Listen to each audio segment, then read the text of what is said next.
আসসালামু আলাইকুম আমার প্রিয় মুসলমান মা বোনেরা বন্ধুরা,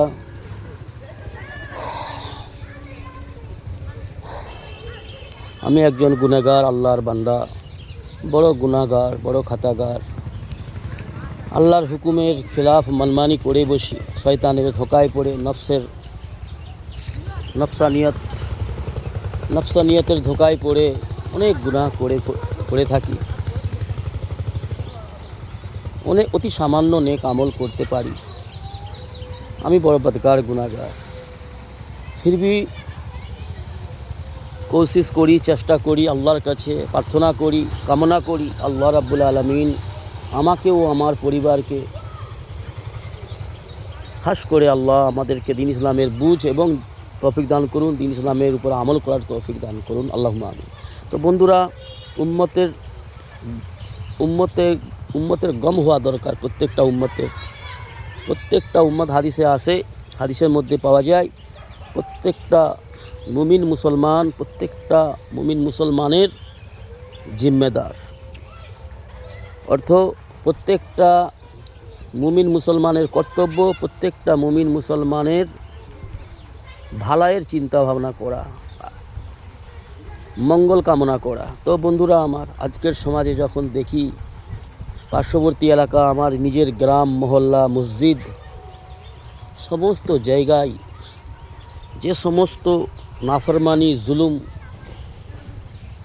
অন্যায়, অত্যাচার, আল্লাহর নাফরমানি, রাসূলুল্লাহ সাল্লাল্লাহু আলাইহি ওয়াসাল্লামের সুন্নতের খিলাফ মানমানি যখন দেখি, বড় অন্তরে কষ্ট হয় বন্ধু, চোখে পানি আসে। বড় মনমানির সঙ্গে দুনিয়া যাপন করছে মানুষ, আমাদের মুসলমান সমাজ। গায়ের কম যারা, অমুসলমান যারা মুশরিক, যারা আল্লাহকে চিনে না, জানে না, মানে না, চেনার চেষ্টাও করে না, মানার চেষ্টাও করে না, তাদের তাদের হিসাব হবে আল্লাহ রাব্বুল আলামিনের দরবারে। কিন্তু আমাদের মুসলমান সমাজের বেশিরভাগ মানুষ 10-11 পর থেকে নিয়ে সাবালক যারা 16-18-20 বছরের জওয়ান ছেলে মেয়ে এবং বৃদ্ধ যারা 60-65-70 বছরের বৃদ্ধ বুজুর্গ ব্যক্তিরা, তাদের যখন পরিস্থিতি দেখি, বেশিরভাগ বেহায়াপানা, বেশিরভাগ বেদিনী, বেশিরভাগ নাফরমানি, আল্লাহ রাব্বুল আলামিনের নাফরমানি। বাস শুধু নামের ওয়াস্তে মুসলমান সমাজে মুসলমান রয়েছে।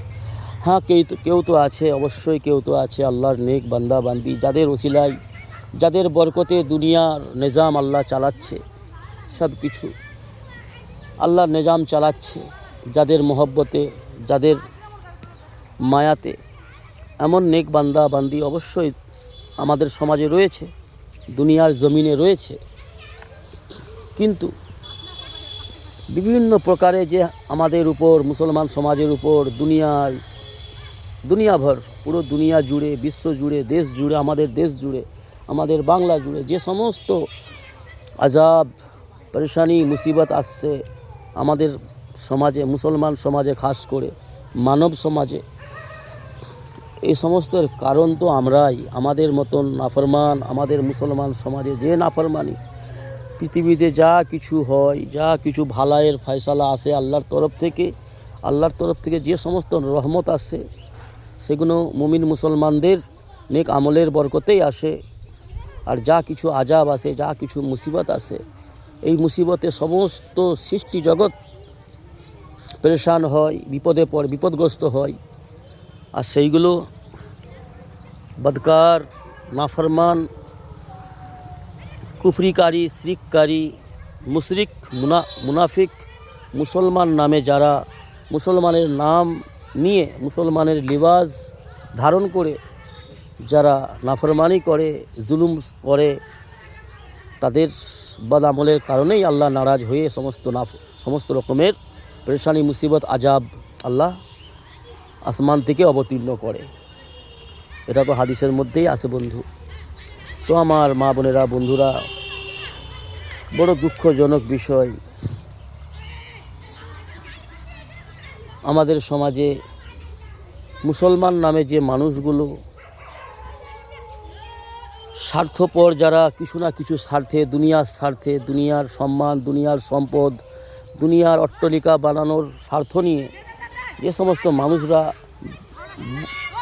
মুসলমানের নাম নিয়ে যে অন্যায়গুলো করছে, যেমন আমরা সকলেই অবগত রয়েছি বাবরি মসজিদ নামে যে বিষয়টা তৈরি হচ্ছে মুর্শিদাবাদে, পশ্চিমবাংলায়, এটা কি অত্যন্ত জরুরি ছিল? কেন এই মসজিদটা নির্মাণ করছে? ভালো কথা, মসজিদটার নাম কি মসজিদে নববী দিতে পারতো না? মসজিদে সিদ্দিককে দিতে পারতো না? মসজিদে আয়েশা নাম দিতে পারতো না? মসজিদে কুবরা নাম দিতে পারতো না? বাবরি মসজিদ নাম দেওয়াটা কি অত্যন্ত জরুরি ছিল? যেই বিষয়টা এখন একটা ফিতনার বিষয় হয়েছে, কাফির মুশরিকরা যেই নামে তাদের জ্বলন হয়, তাদের রক্ত টকবক করে ফুটে, হককে যারা সহ্য করতে পারে না, কাফির মুশরিকরা ন্যায়কে সহ্য করতে পারে না, তো সেই নামটাকে দেওয়ার কি দরকার ছিল? বাবর নামে ব্যক্তিটা এমন তো কোনো সাহাবা ছিল না, কোনো আল্লাহর নেক ওলি ছিল না। হতে পারে একজন মুসলমান ছিল, কিন্তু যাতে শয়তান জ্বলবে, যাতে সমাজে অশান্তি ছড়াবে, কি দরকার ছিল? মসজিদে নববী রাখতো, ওই পয়সায় হসপিটাল, স্কুল, মসজিদ, তিনটা জিনিস তৈরি হতো। যে পয়সা ওখানে খরচ করছে আমার হুমায়ুন নামে। তো সতর্ক থাকবেন আমার বাংলার বন্ধুরা, নামের ধোঁকায় পড়বেন না। কেউ হুমায়ুন, কেউ ডাব্বাস, কেউ বাব্বাস বা আরও কিছু নাম নিয়ে বিভিন্ন পরিকল্পনা করে আমাদের বাংলাকে ধ্বংস করার প্ল্যানিং করছে। আমাদের বাংলার সৌন্দর্যতা, আমাদের বাংলার একতা নষ্ট করার যে চেষ্টা, পরিকল্পনা চলছে সমাজে, ভারতবর্ষ জুড়ে, আমাদের বাংলা জুড়ে, এই পরিকল্পনায় পা দিয়ে বাংলার ক্ষতি নিজেরা করবেন না বন্ধুরা।